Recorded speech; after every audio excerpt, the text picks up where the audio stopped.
Jasmine Washington stands triumphantly on the airport tarmac, watching as the pilot who humiliated her just hours ago cleans out his locker. Private jets line up behind her father's flagship aircraft, ready to replace an entire airline's cancelled routes. One phone call changed everything, but nobody saw it coming when she first boarded with her business class ticket, wearing her Howard University sweatshirt and carrying dreams bigger than the sky. Before we dive into this incredible story, I'd love to know where you're watching from. Drop your location in the comments, hit that like button, and subscribe to catch more stories of justice being served. How would you react if you were in Jasmine's shoes? Let's find out how one teenager's courage transformed an entire industry. The morning had started with such promise. Jasmine Washington, a 17-year-old black honors student from Chicago, arrived at O'Hare International Airport 3 hours early. She couldn't contain her excitement about flying to New York for the National Youth STEM Innovation Challenge. Her project on sustainable aviation fuel had earned her one of only 20 spots in the prestigious competition. What made this trip even more special was the business class ticket tucked inside her passport holder. For 6 months, Jasmine had worked weekends and evenings at a local cafe, saving every dollar. Her father had offered to pay for the trip, but Jasmine insisted on earning it herself. Success feels different when you work for it, she always said, echoing her father's mantra. Jasmine stood in line at the Skymark Airlines premium check-in counter, dressed in her comfortable Howard University sweatshirt and jeans. The university was her dream school, and wearing the sweatshirt felt like carrying a piece of her future with her. The check-in agent smiled politely as she handed back Jasmine's passport and boarding pass, confirming her business class seat. After breezing through security, Jasmine treated herself to an overpriced airport smoothie, savoring this small taste of independence. When boarding time arrived, she joined the premium passenger line, boarding pass in hand, ready for the comfortable journey she had earned. "Excuse me, miss. This line is for business class passengers only," a stern voice interrupted her thoughts. Jasmine looked up to see a tall man in a pilot's uniform, his name tag reading, Richard Coleman, Senior Captain. "I have a business class ticket," Jasmine replied, holding up her boarding pass. The captain's eyes narrowed as he glanced at the ticket, then back at her Howard sweatshirt and natural hair. "There must be some mistake," Captain Coleman said, his voice carrying across the gate area. "These seats are reserved for preferred customers." Several white passengers in business attire stood behind Jasmine, watching the exchange. "Sir, I paid for this seat," Jasmine insisted, her voice steady despite the heat rising to her cheeks. The gate agent approached, looking uncomfortable. "Is there a problem, Captain Coleman?" the agent asked. "This young woman seems confused about her seating assignment," Coleman replied without looking at Jasmine. "Perhaps you should double-check her ticket." The gate agent reviewed Jasmine's boarding pass. "Her ticket is for business class, seat 3A. Coleman frowned. "That can't be right. That section is fully booked with our frequent flyers." This was a blatant lie, and Jasmine knew it. She had checked the seating chart that morning. "Sir, I saved for months to buy this ticket," Jasmine said, her voice starting to tremble. "Look, we're delaying the flight," Coleman snapped. "Just take a seat in economy, and we'll sort this out later." A flight attendant named Whitney Peterson watched the entire exchange but remained silent, her eyes downcast. Around them, white passengers continued boarding business class without any questions or obstacles. Humiliated and fighting back tears, Jasmine finally relented. She couldn't miss this flight, and the argument was creating a scene. The gate agent quietly rebooked her to an economy seat, muttering apologies without making eye contact. As Jasmine made her way to the back of the plane, she found herself seated next to an elderly black woman who introduced herself as Gladys Turner. "I saw what happened at the gate," Gladys whispered once they were airborne. "That wasn't right." "It happens all the time," Jasmine replied, trying to sound casual though her hands were still shaking. "Not without consequences, it doesn't," Gladys said, her voice firm with the wisdom of someone who had seen too much injustice in her lifetime. I marched with Dr. King in Selma. We didn't walk those miles so you could be treated this way in 2025. When the drink service began, Captain Coleman emerged from the cockpit to personally greet the business class passengers. Passing through economy, he spotted Jasmine and smirked. "More comfortable back here with your own kind, isn't it?" he muttered, just loud enough for her to hear. That was the moment Jasmine decided she wouldn't remain silent. She discreetly took out her phone and began recording each interaction with the flight crew. Throughout the 3-hour flight, she documented how her requests for water were ignored while white passengers received prompt service. When she pressed the call button, no one came for 20 minutes. By the time the plane touched down at JFK Airport, Jasmine's excitement about the competition had been overshadowed by anger and humiliation. But thanks to Gladys's encouragement, that anger was crystallizing into determination. As passengers prepared to disembark, Jasmine pulled out her phone and made a call. Terrence Washington was in the middle of a board meeting when his private phone vibrated. Seeing his daughter's name flash on the screen, he excused himself immediately. Jasmine never called during school hours unless it was important. "Hey, Jazzy," he answered, stepping into his private office overlooking the Chicago skyline, where the headquarters of Washington Enterprises occupied the top 10 floors of a gleaming skyscraper. From humble beginnings as a cargo handler at this very airport 30 years ago, Terrence had built Washington Enterprises into a billion-dollar aviation logistics company that now provided services to over 60% of North American airlines. His company managed everything from fuel delivery to baggage systems, making it an invisible but essential backbone of the air travel industry. Despite his success, Terrence had raised Jasmine with a strong work ethic and humility. He insisted she use her mother's maiden name, Morris, when traveling or applying for programs. "Your achievements should be your own," he always told her. "Not handed to you because of who your father is." This philosophy stemmed from Terrence's own journey. As a young black man trying to break into the aviation industry in the 1990s, he had faced countless doors slammed in his face. Each rejection only strengthened his resolve. He eventually started his company with a single fuel truck and a contract with a regional airline, gradually expanding through grit, intelligence, and strategic vision. "Dad," Jasmine's voice cracked on the other end of the line. Terrence immediately straightened in his chair. His daughter never cried easily. "What's wrong, baby girl?" he asked, already signaling his assistant through the glass wall to clear his schedule. "I'm at JFK," Jasmine said, her voice echoing in what sounded like a bathroom. "Something happened on the flight." As Jasmine recounted her experience, Terrence's expression darkened. His free hand curled into a fist on his mahogany desk. The name Richard Coleman sounded familiar, and not in a good way. "Send me the videos," he said when Jasmine finished her story. "And Jazzy? I'm proud of you for handling this with dignity. What are you going to do?" Jasmine asked, sniffling. "Just focus on your competition," Terrence replied, his voice calm despite the storm brewing inside him.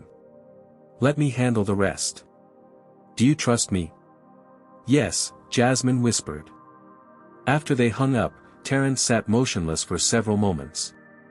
Then he pressed the intercom. "Olivia, get me everything we have on Richard Coleman at Skymark Airlines. And set up a call with Bradford Wells." Bradford Wells was the CEO of Skymark, a mid-sized airline that had been struggling financially for years. What Wells didn't know was that Terrence had been considering acquiring Skymark as part of his company's expansion. Those plans had just changed dramatically. As Terrence waited for information, he thought back to his own experiences with discrimination. The time a flight attendant had asked to see his first-class ticket 3 times. The occasions when airport security randomly selected him for additional screening on every single flight for a year. The meetings where he was mistaken for the janitor despite wearing a $3,000 suit. He had worked tirelessly to create a world where his daughter wouldn't face those same barriers. Yet here she was, calling him in tears from an airport bathroom because some pilot couldn't believe a young black woman belonged in business class. Terrence's assistant Olivia Martinez entered with a tablet. "Sir, I pulled Coleman's file. There have been 3 previous complaints against him for similar incidents, all settled quietly.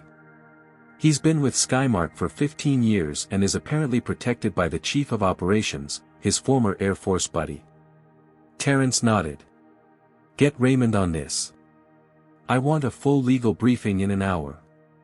Raymond Chen, Washington Enterprises chief counsel, was already reviewing the videos Jasmine had sent when Terrence walked into his office.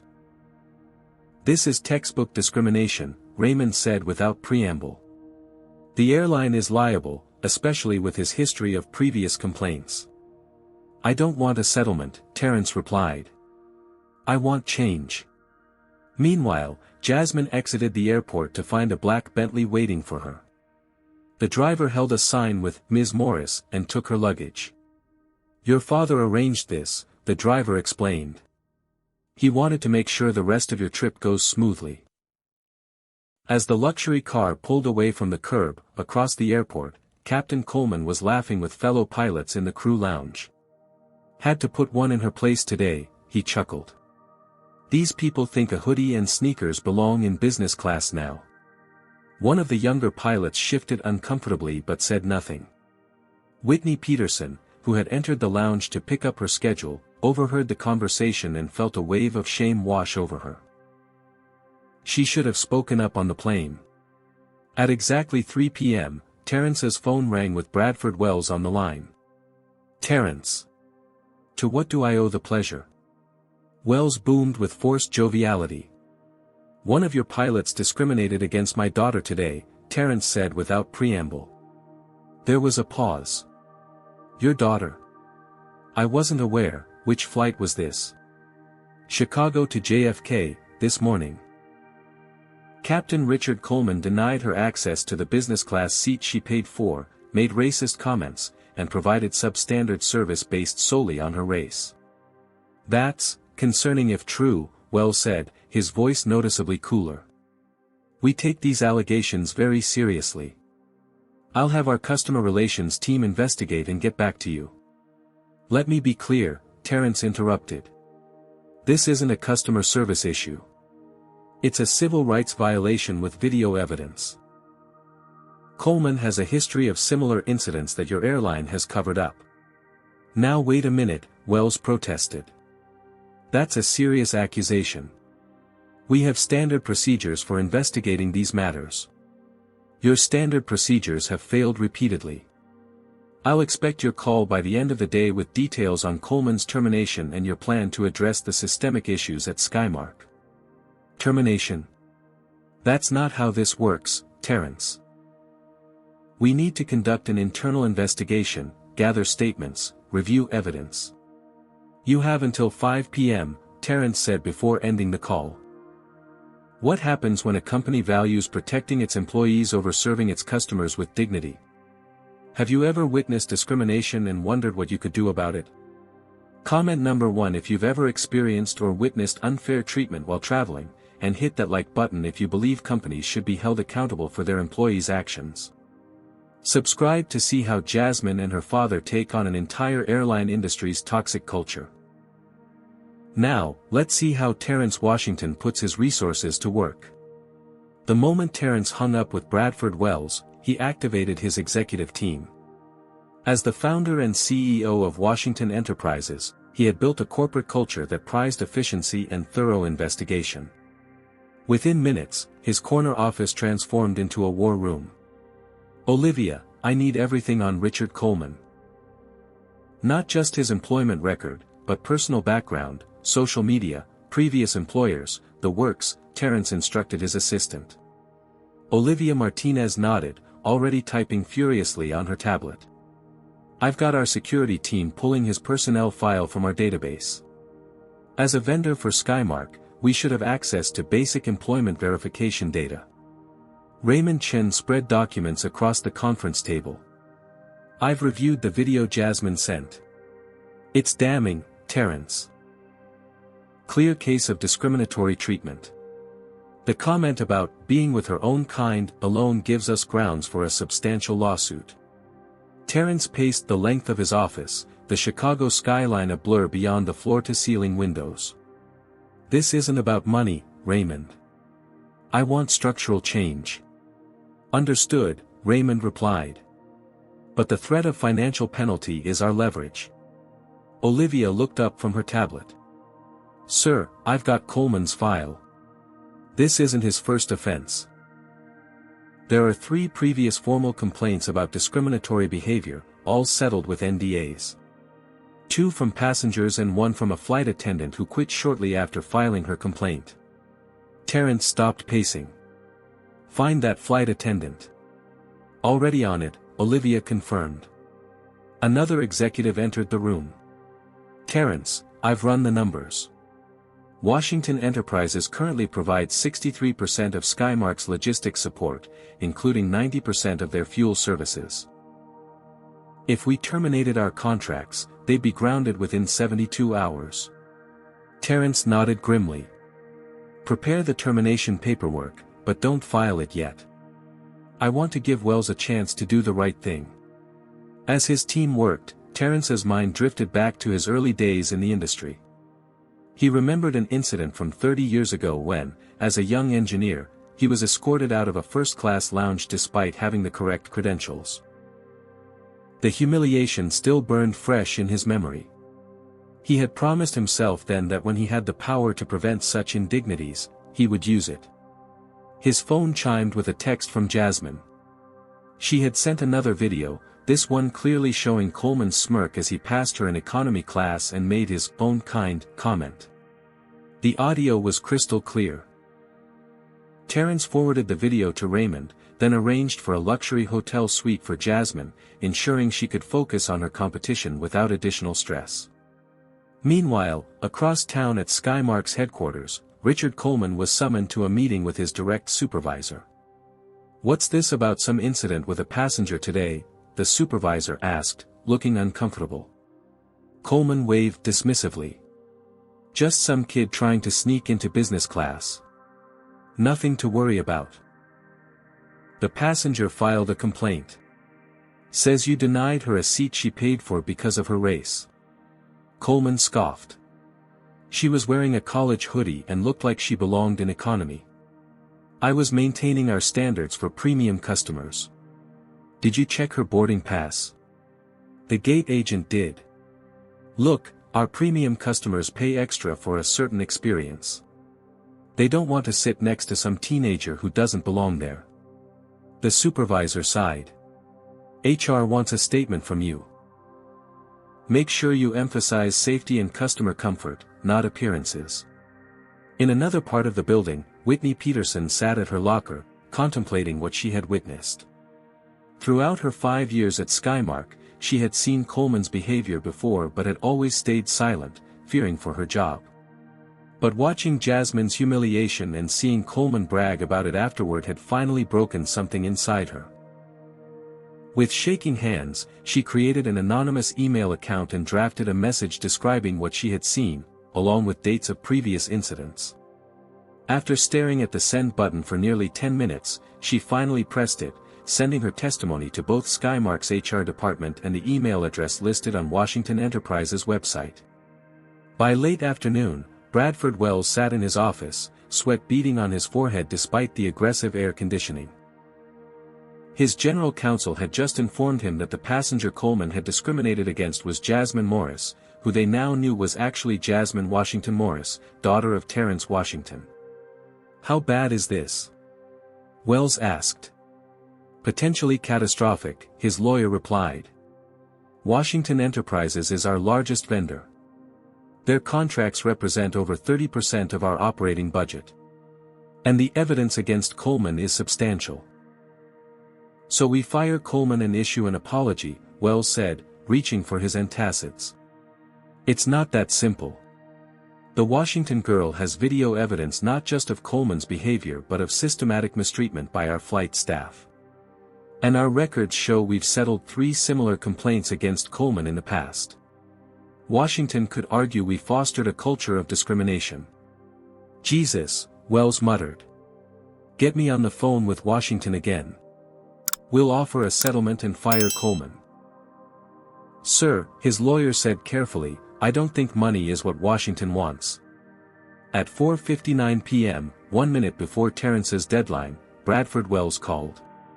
"Terrence," he began, his voice artificially congenial, "I've reviewed the situation, and I want to personally apologize for Captain Coleman's behavior. It's completely unacceptable, and we're placing him on administrative leave pending a full investigation."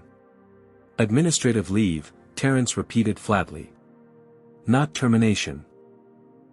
"We have to follow our procedures, Terrence. Union rules, you understand. But I assure you, we're taking this very seriously." "Not seriously enough," Terrence replied. "Coleman has a documented history of racial discrimination that your airline has systematically covered up. This isn't an isolated incident, it's a pattern that you've enabled." "That's a serious accusation," Wells said, his friendly tone evaporating. "We settle customer complaints of all types. That doesn't constitute a pattern. Raymond will send you the documentation we've gathered, including testimony from your current and former employees. You have until 9 a.m. tomorrow to terminate Coleman and present me with a comprehensive plan to address the structural racism in your organization." "Or what?" Wells challenged. "Or Washington Enterprises terminates all contracts with Skymark Airlines, effective immediately." There was a long pause. "You wouldn't." "That would violate our service agreements. We'd sue. Check Section 17.3 of our contract, Bradford. We can terminate with cause if a vendor engages in discriminatory practices that could harm our reputation. I'd say publicly humiliating my daughter qualifies." Before Wells could respond, Terrence continued, 9 a.m., Bradford. Coleman's termination and a real plan for change. Otherwise, your planes don't fly tomorrow. Terrence Washington had not built a billion-dollar company without learning to think several moves ahead. As soon as he hung up with Bradford Wells, he called his longtime friend, Senator Lawrence Hayes. "Lawrence, I need to cash in that favor," Terrence said, skipping pleasantries. "Must be serious if you're calling in a 15-year marker," the senator replied. "Skymark Airlines has a pattern of racial discrimination they've been covering up with settlements and NDAs. I need the Transportation Committee to look into their practices. Consider it done. I'll have my staff pull their complaint records first thing tomorrow." Next, Terrence contacted Vanessa Bridgewater, his head of strategic acquisitions. "Vanessa, I need you to quietly buy up Skymark stock. Not enough to trigger SEC reporting, but enough to give us a voice at their next shareholder meeting. May I ask why we're investing in an airline with financial troubles?" Vanessa asked. "We're not investing. We're gaining leverage." Meanwhile, Jasmine arrived at the Waldorf Astoria in Manhattan, where the hotel manager personally escorted her to a corner suite with views of the city skyline. "Your father arranged everything, Ms. Morris," the manager explained, using the name on her registration. "If you need anything at all during your stay, please don't hesitate to call me directly." Once alone, Jasmine sat on the plush king-sized bed and finally allowed herself to cry. The stress of the day, the humiliation, and the frustration poured out. After a few minutes, she wiped her eyes and opened her laptop. The STEM competition began tomorrow, and she needed to review her presentation. But first, she found herself searching airline discrimination cases, and reading story after story from people who had experienced similar treatment. Most never saw any resolution. Many didn't even file complaints, knowing nothing would change. Jasmine created a social media post describing her experience, careful not to name the airline or the pilot directly. Within hours, it had been shared thousands of times, with comments flooding in from people sharing similar experiences. An email notification popped up on her screen from an anonymous address. The subject line read, "I witnessed what happened to you today." Jasmine hesitated before opening it.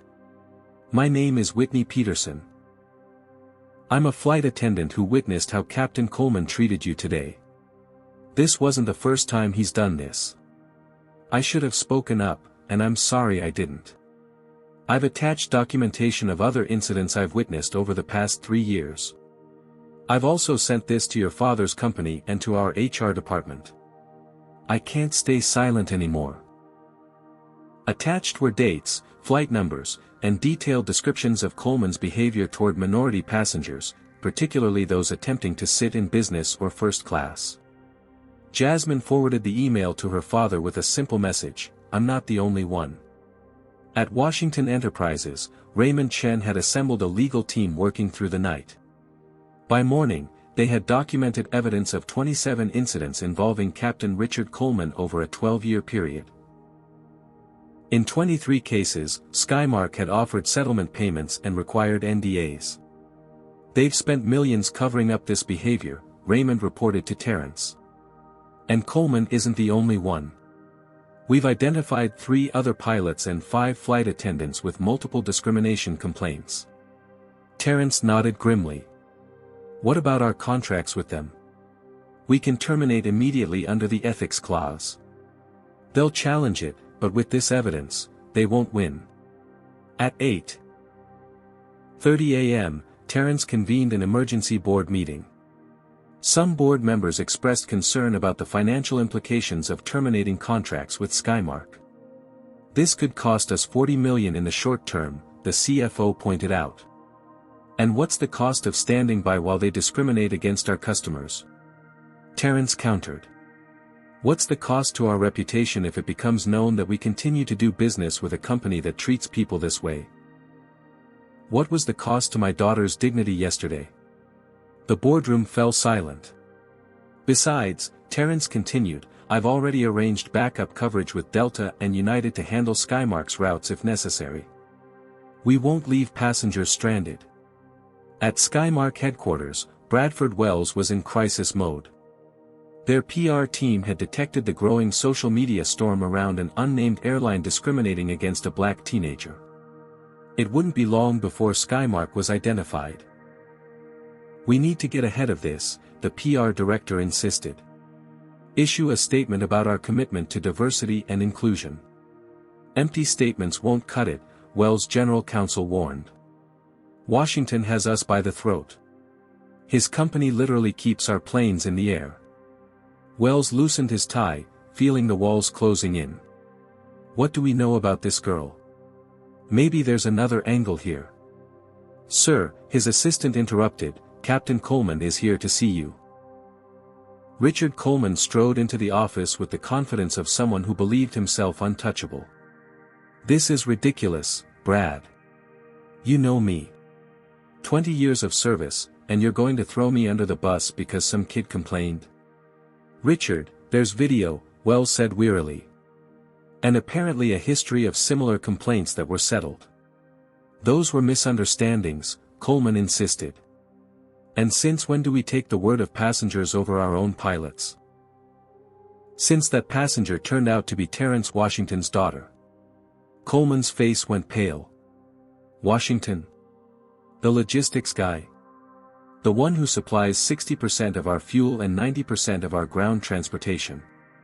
The one who's threatening to cancel all contracts by 9 a.m. if I don't fire you and implement a company-wide anti-discrimination plan?" Coleman sank into a chair. "This is a setup. She never said who her father was. Because she travels under her mother's name. She wasn't trying to get special treatment, Richard. She just wanted to use the seat she paid for." At precisely 9 a.m., Terrence's phone rang. "I've placed Captain Coleman on administrative leave pending investigation," Wells began. "That's not what I asked for," Terrence interrupted. "You have to understand our process. We can't just fire a senior pilot without." 9:01 a.m., Bradford. "Our contracts are terminated. I'll have my general counsel send over the paperwork." "Wait!" Wells shouted. "What do you want? Really? There must be something we can work out. I told you what I want." Coleman terminated, not suspended. A real plan to address the culture that protected him for 12 years. And a public acknowledgement of what happened to my daughter and others. The liability would be enormous, Wells protested. Then I suggest you start calculating how much it will cost to suddenly source new logistics support for your entire fleet. While corporate titans clashed behind the scenes, Jasmine tried to focus on the reason she'd come to New York in the first place. The National Youth STEM Innovation Challenge was being held at Columbia University, bringing together the brightest young minds from across the country. Jasmine arrived early, her presentation materials meticulously prepared. Her project on sustainable aviation fuel ironically connected directly to her father's business, though she had developed it independently over the past year. As she set up her display, a tall young man at the neighboring table introduced himself. "Trevor Phillips," he said, extending his hand. "Robotics engineering from Seattle." "Jasmine Morris," she replied, using her mother's last name as always. "Sustainable aviation fuel from Chicago." "Aviation fuel? That's hardcore chemistry." Impressive. Throughout the morning, Jasmine pushed the previous day's events from her mind, focusing on explaining her research to judges who circulated among the exhibits. By lunchtime, her project had been selected as one of 5 finalists who would present to the entire assembly that afternoon. During the lunch break, Jasmine checked her phone to find dozens of notifications. Her social media post had gone viral overnight, with over 50,000 shares. Several aviation blogs had picked up the story, and hashtag Justice for Jasmine was trending nationally. "Everything okay?" Trevor asked, noticing her expression. Jasmine hesitated, then showed him the trending hashtag. "That's about me." Trevor's eyes widened as he read through the posts. "Wait, you're the girl who got kicked out of business class. That's messed up." "It happens more often than people realize," Jasmine said quietly. "Not to people whose stories go viral," Trevor pointed out. "You might actually change something." Before Jasmine could respond, her phone rang with her father's ringtone. "Dad, I'm about to present. Can I call you back?" "Just wanted to wish you luck, baby girl," Terrence said. "And to let you know that Captain Coleman has been terminated." "Really?" Jasmine stepped away from the crowd. "What happened?"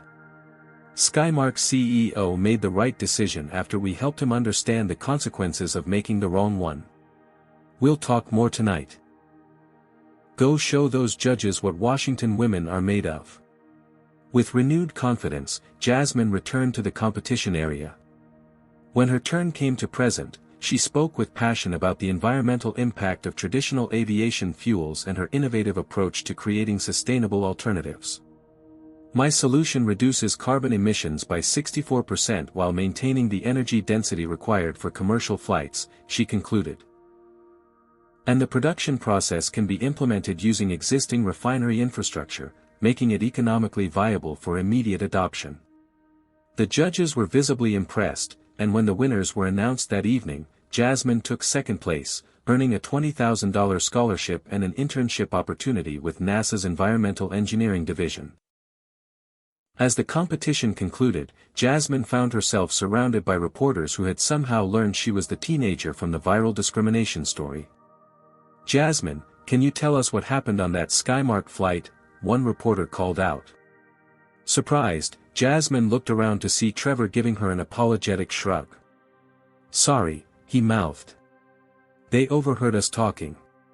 Taking a deep breath, Jasmine decided to speak her truth.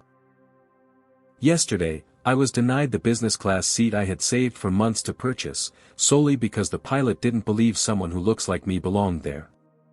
"How did that make you feel?" another reporter asked. "Like my humanity was being questioned," Jasmine replied honestly. "But this isn't just about me. It's about a pattern of discrimination that affects countless travelers who don't have the platform I've been given to speak out." Her poised response, coupled with her academic achievement, made for a powerful narrative. By nightfall, national news networks were picking up the story, and Skymark Airlines was facing a public relations nightmare. Meanwhile, Whitney Peterson had come forward publicly, providing a sworn statement about Coleman's history of discriminatory behavior and the airline's pattern of covering it up. Other Skymark employees, emboldened by Whitney's courage, began sharing similar accounts. Skymark stock plummeted 15% in after-hours trading as investors anticipated potential lawsuits and boycotts. Bradford Wells desperately tried to contain the damage, issuing a statement that the airline had zero tolerance for discrimination and was investigating the matter thoroughly. But the situation was spiraling beyond his control. The Transportation Department announced it was reviewing Skymark's compliance with civil rights regulations. Consumer advocacy groups called for a boycott. And social media continued to amplify the story, with celebrities and influencers sharing Jasmine's experience and adding their own accounts of discrimination in the travel industry. That evening, Richard Coleman attempted to salvage his reputation by reaching out to Jasmine through the hotel. "Ms. Morris, I believe we had a misunderstanding yesterday," his message began. "I'd like to apologize personally and explain my actions." Jasmine showed the message to her father when he arrived at her hotel suite that evening. "He's panicking," Terrence observed. "Skymark terminated him, and no other airline will touch him now. His career is effectively over." "Should I respond?" Jasmine asked. Terrence considered the question carefully. "That's entirely your decision. But remember, you don't owe him your time or forgiveness." Jasmine stared at the message for a long moment before deleting it. "He had his chance to treat me with dignity yesterday. I'm not interested in helping him feel better about himself now." Terrence smiled proudly. "Wells wants to meet with us tomorrow. Says he has a proposal. Do you think anything will really change?" Jasmine asked skeptically. "That depends on what happens in the meeting," Terrence replied. "And how far we're willing to push. Have you ever wondered what happens when powerful people are forced to confront their biases?"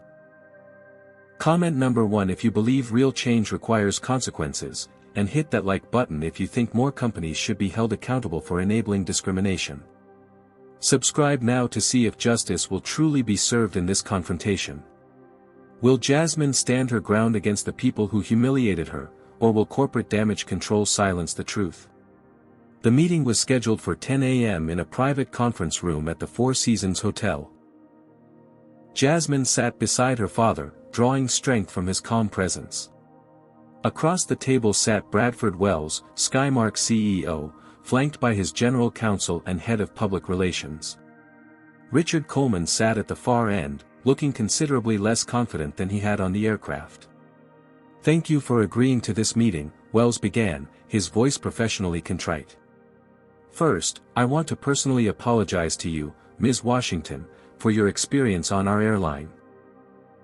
It falls far below the standards we set for customer service." "Morris," Jasmine corrected. "I use my mother's last name when I travel. And what happened wasn't poor customer service. It was racial discrimination."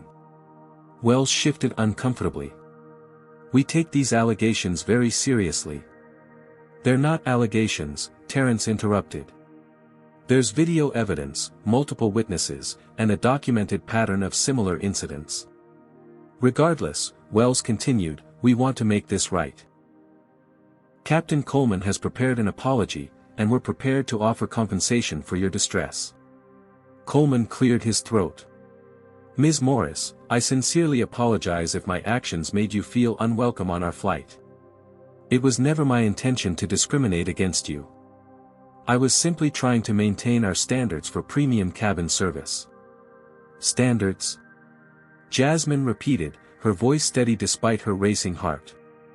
"What standards exactly?" "I had a valid business class ticket that I purchased with money I earned. I was dressed comfortably but appropriately for a flight. The only standard I failed to meet was being white." Coleman flushed.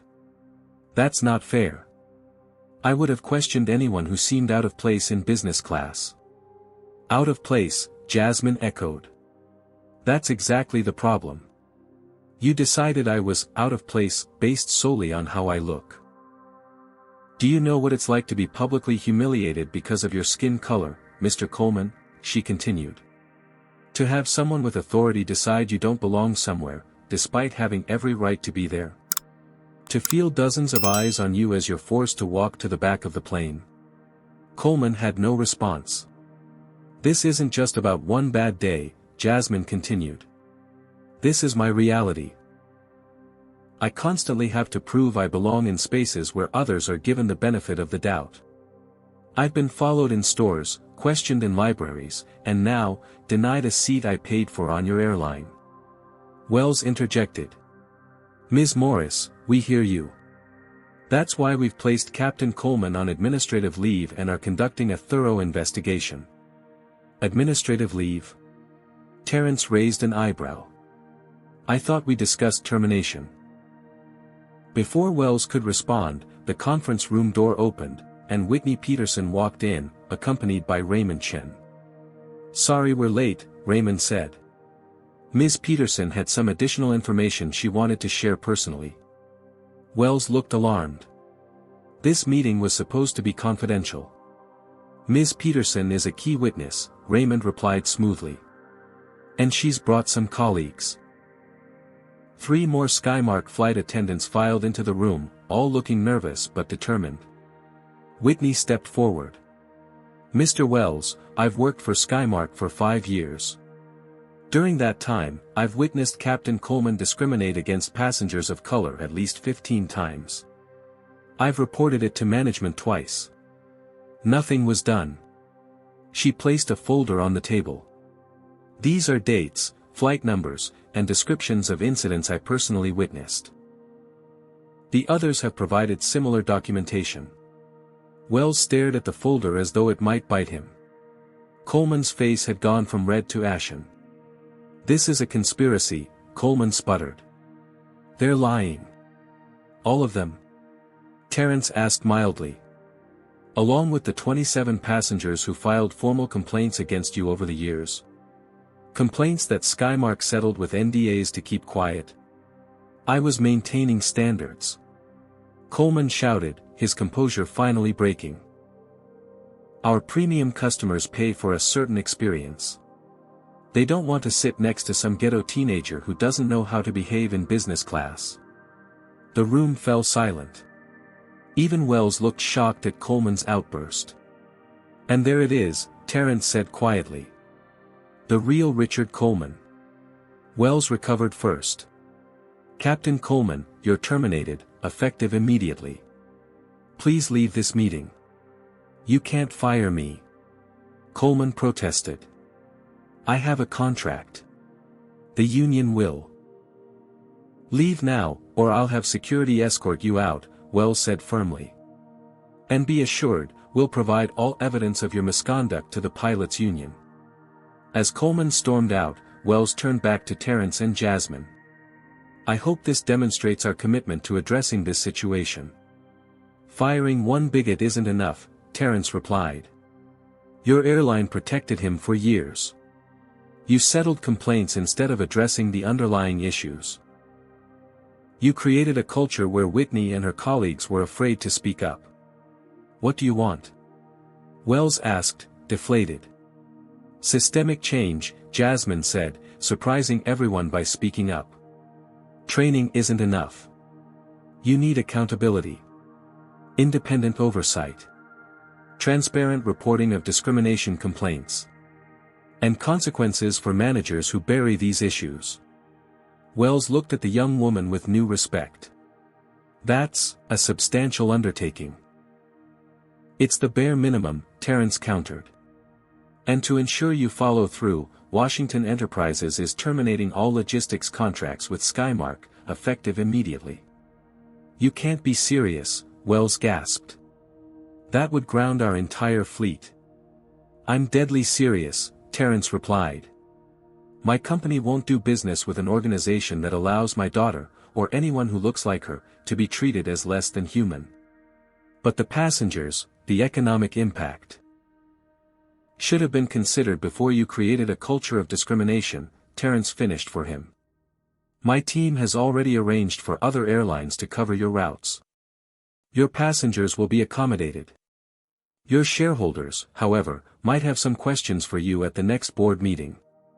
Wells slumped in his chair, defeated. What would it take to salvage this relationship? Jasmine looked at her father, who nodded for her to continue. A complete overhaul of your training and reporting systems, she began. Independent auditors to review all discrimination complaints. A diverse leadership team with real authority. Public reporting of incidents and resolutions. And a substantial investment in programs that create pathways for minorities in aviation. You've given this some thought, Wells observed. I've lived this reality my entire life, Jasmine replied. The question is whether you're ready to change it. News of Washington Enterprises terminating its contracts with Skymark spread through the business world like wildfire. By market opening, Skymark stock had plummeted 40%, triggering circuit breakers that temporarily halted trading. The aviation industry was in chaos. Skymark operated over 300 daily flights, and suddenly, they had no way to fuel their aircraft or transport luggage. Passengers arrived at airports to find their flights cancelled, with harried gate agents trying to rebook them on other carriers. Bradford Wells appeared on CNBC, attempting to project confidence. We're experiencing temporary operational challenges due to a vendor transition. We expect to resume normal operations within 48 hours. But industry insiders knew better. Without Washington Enterprises' logistics support, Skymark would need to negotiate emergency contracts with multiple providers at premium rates. Even if they succeeded, it would take days to restore operations and cost millions in additional expenses. Meanwhile, Richard Coleman had gone on the offensive, giving an interview to a sympathetic radio host. This is cancel culture at its worst, he claimed. One complaint from a teenager with a powerful father, and suddenly my 20-year career is over. What happened to due process? What happened to standing by your employees? His comments only fueled the fire. Social media exploded with people sharing their own experiences of discrimination on Skymark flights, often naming specific employees.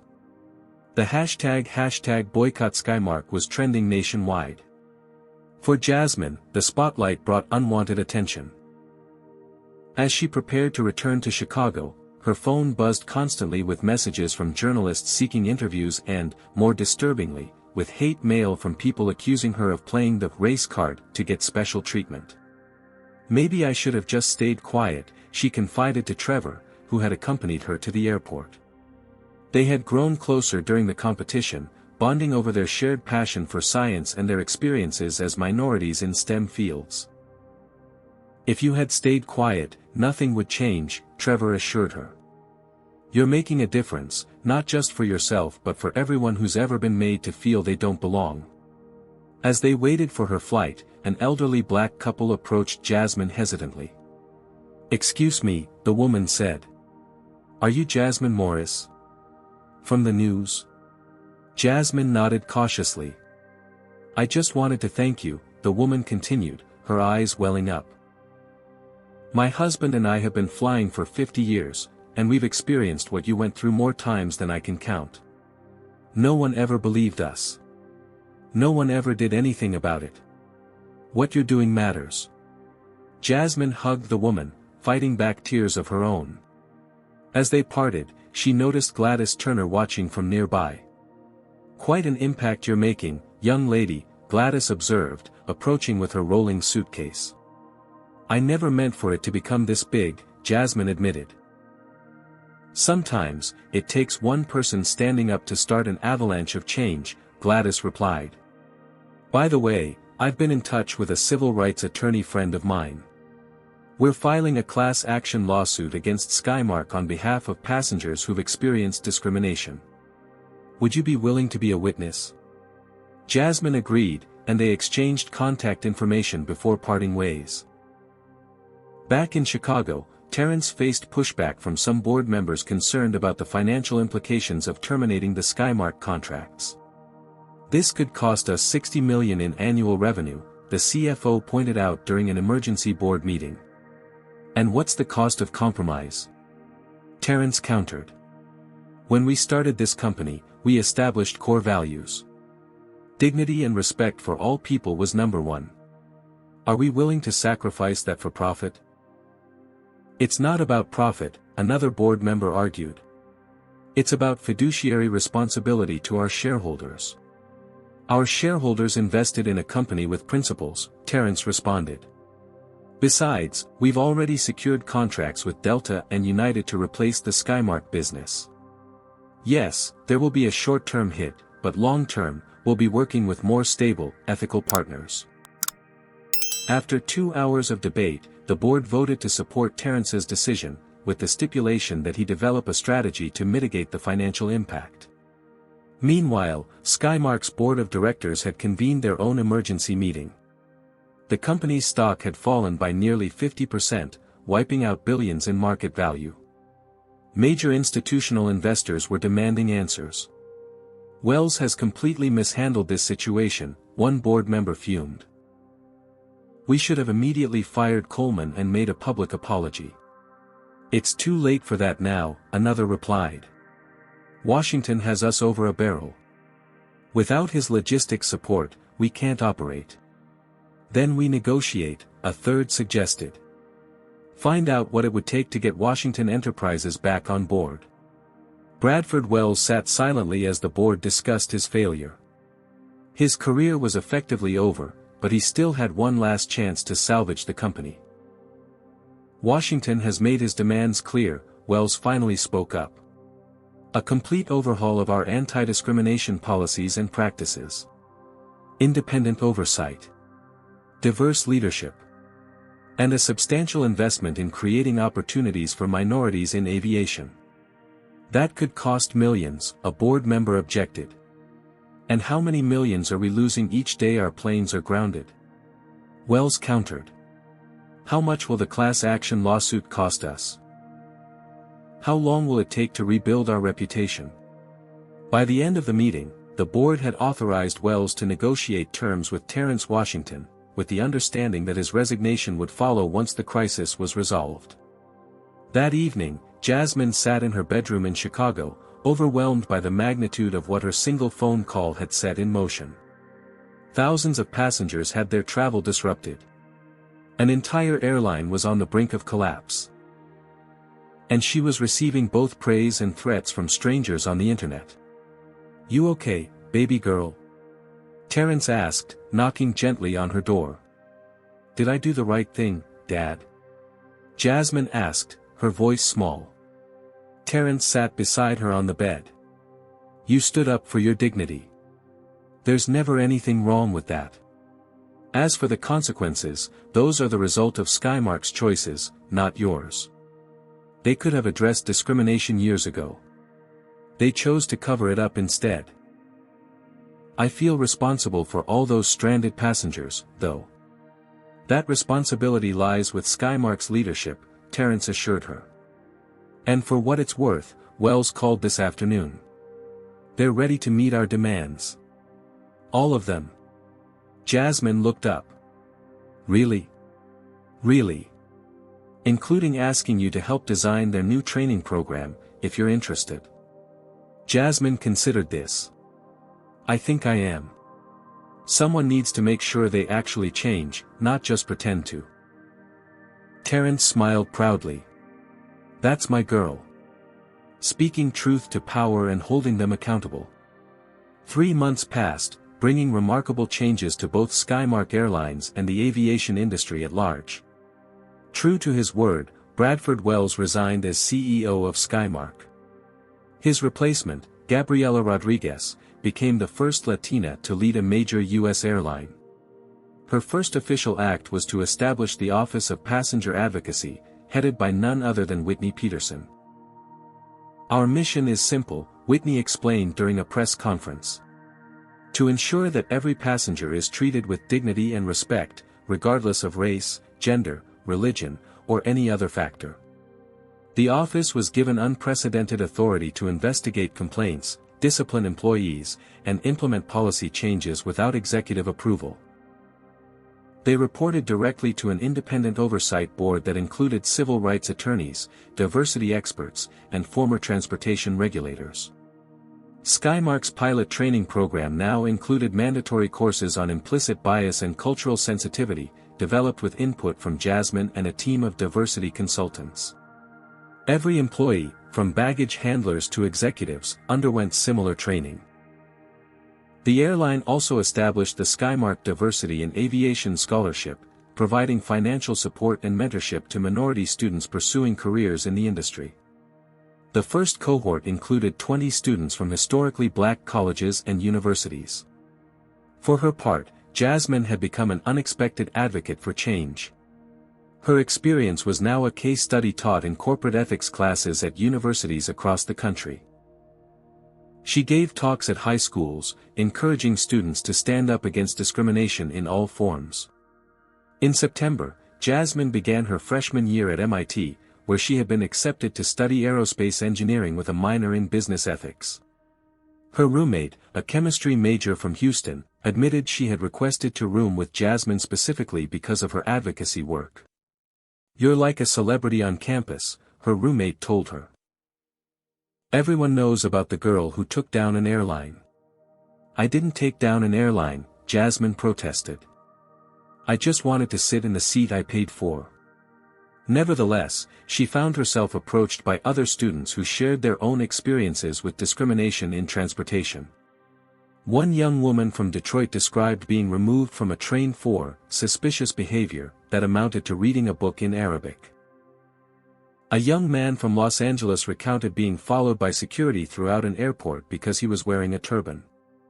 "The difference is, I didn't have a father who could shut down the whole operation," the young man pointed out. "Most of us just have to accept the humiliation and move on." His words stayed with Jasmine.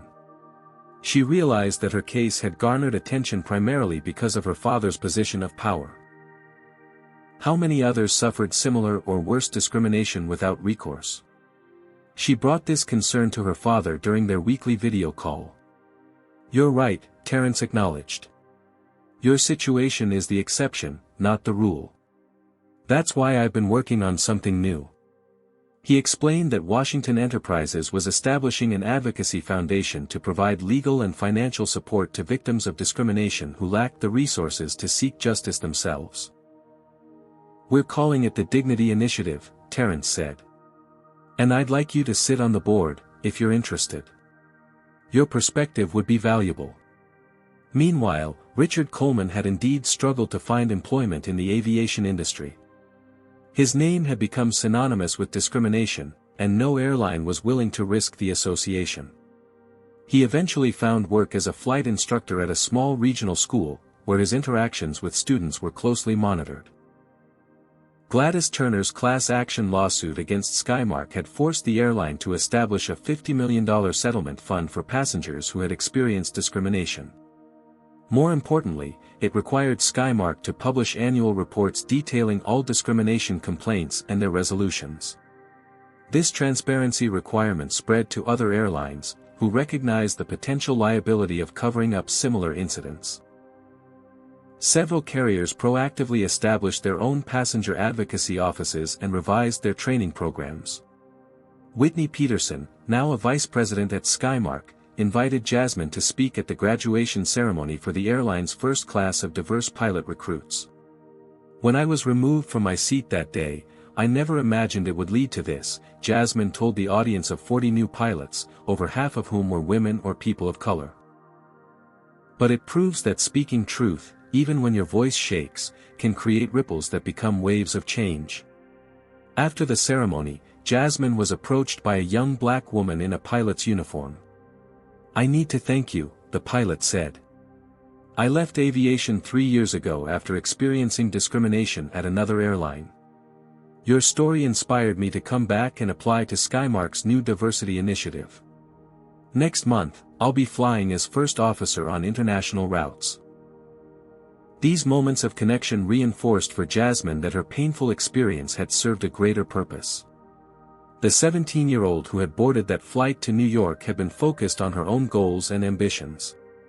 The young woman she was becoming understood the responsibility that came with privilege and the power of standing up not just for herself, but for all those who couldn't. 1 year to the day after the incident that changed her life, Jasmine Washington Morris boarded another flight from Chicago to New York. This time, she was traveling to accept an award from the National Coalition for Aviation Equality, an organization that had formed in the wake of Skymark's transformation. As she settled into her business class seat, she was greeted by the captain, who had come to personally welcome passengers. "Ms. Washington Morris," the captain said, extending her hand. "I'm Captain Sophia Jenkins. It's an honor to have you on board today." Jasmine recognized her as the pilot who had spoken to her after the graduation ceremony months earlier. "Captain Jenkins," she smiled. "Congratulations on your promotion." "I have you to thank for it," Jenkins replied. "After your speech, Skymark fast-tracked me for captain training. First black female captain on this route." Throughout the flight, Jasmine noticed subtle but significant changes from a year ago. The flight attendants interacted with all passengers with the same level of respect and attention. The safety briefing included instructions in both English and Spanish. The in-flight magazine featured an article about Skymark's diversity initiatives, including a photo of Whitney Peterson with her new team. After landing at JFK, Jasmine made her way through the terminal toward the ground transportation area. As she passed an airport restaurant, a familiar face caught her eye. Richard Coleman was behind the counter, taking orders from travelers. Their eyes met briefly. Coleman's face flushed with recognition, then shame.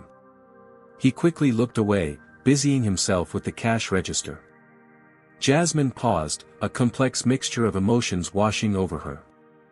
Part of her felt vindicated seeing the man who had humiliated her reduced to such circumstances.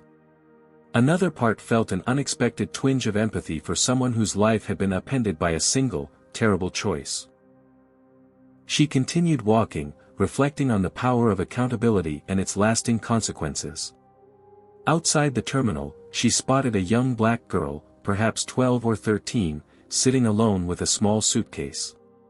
The girl looked nervous, continuously checking her boarding pass. "First time flying alone?" Jasmine asked, sitting down beside her. The girl nodded. "I'm going to visit my grandma in Atlanta. I'm kind of scared." "I was nervous my first time too," Jasmine reassured her. "But you'll be fine. The flight attendants will look out for you." "I want to be a pilot when I grow up," the girl confided. "But my teacher said not many black women become pilots." Jasmine smiled. "Your teacher is wrong. In fact, I just flew here with Captain Jenkins, who's a black woman. The industry is changing." "Really?" The girl's eyes widened with hope.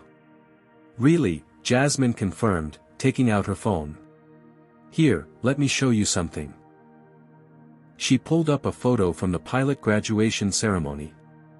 All these people are new pilots from different backgrounds. The sky belongs to everyone. After ensuring the girl was comfortable, Jasmine continued to the car that was waiting to take her to her hotel. Inside, she found her father already seated. "Surprise," Terrence grinned. "Thought I'd join you for the award ceremony." "Dad." Jasmine hugged him tightly. "I didn't think you could make it with your board meeting tomorrow." "Some things are more important than board meetings," Terrence replied. "Besides, I have news. The Dignity Initiative is officially launching next month. We've already received over 200 applications for assistance." "That's amazing," Jasmine said. "There's more," Terrence continued. "Remember Gladys Turner, the woman who sat next to you on that flight?" "Of course. She helped with the class action lawsuit." "Well, it turns out Gladys isn't just a former civil rights activist. She's also the former VP of Customer Experience at United Airlines. She retired 10 years ago and has been quietly documenting discrimination in the industry ever since. She's agreed to lead the Dignity Initiative's transportation division." Jasmine laughed in disbelief. "Are you saying she was gathering evidence even before she met me?" "She says she knew that flight would be problematic as soon as she saw Coleman's name on the captain's list. She's been tracking his behavior for years but couldn't get anyone to take action. When she saw what happened to you, she recognized an opportunity for real change. So she wasn't just randomly seated next to me. The universe works in mysterious ways, Terrence smiled. Or maybe just observant people who are prepared to act when the moment arrives. As their car wound through Manhattan traffic, Jasmine gazed out at the skyline, thinking about how much had changed in a year. The scared, humiliated teenager who had called her father from an airport bathroom had grown into a young woman with purpose and vision. 2 weeks later, Jasmine stood on a small airfield outside Boston, preparing for her first solo flight as part of MIT's aviation club.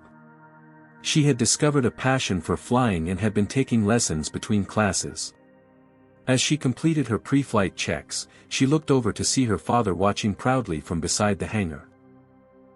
"Ready, Captain Washington," her instructor called. "Ready," Jasmine confirmed, settling into the pilot's seat. As the small Cessna gathered speed and lifted from the runway, Jasmine felt a profound sense of freedom.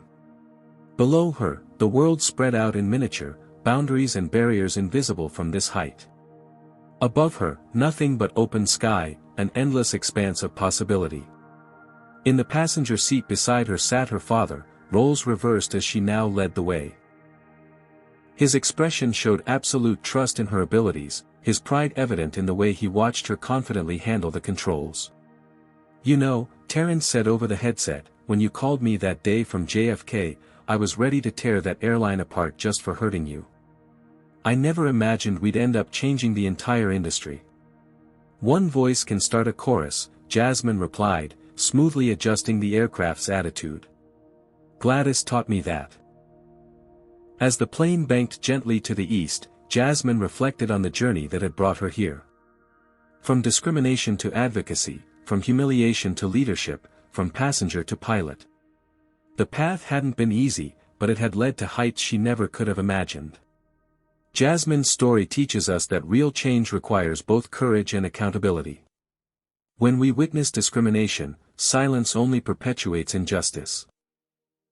One person speaking up can create a domino effect that transforms entire systems.